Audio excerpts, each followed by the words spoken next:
Sa sobrang init ng panahon ngayon, bihira nyo na lang ako makita nagra-rides, sa shooting range o kumakarera sa track. Hindi kaya ng katawang panlupa ko yung init. Pero pag may nag-aaya na magdagat, sino ba naman ako para tumanggi?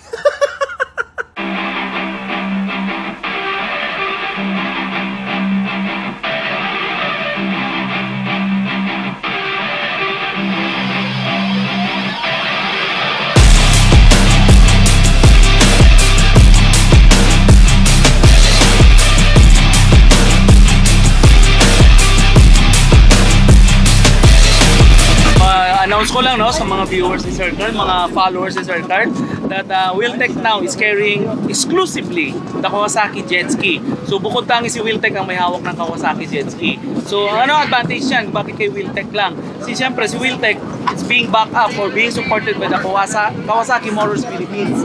So ibig sabihin nun, pag nagka-problema kayo sa warranty, sa parts, wala kayo problema. Madali nyo kami lapitan. Madali natin malalapitan ng makukuha ang support ng Kawasaki mismo. Tapos saan available yung mga jet skis natin na Wiltec branches? Yan. So ngayon kasi meron na tayo just recently open. Nilaunch namin yung sa Kawasaki Cebu namin, yung sa Lapu-Lapu. Nung January lang namin nilaunch yun. So nakapagbenta na rin kami.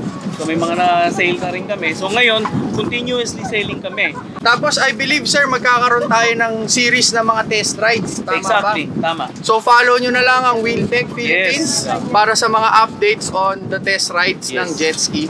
So prepare to get sunburned and get your buns out in the sun. Again, Sir Alan. Thank you.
Sobrang lakas.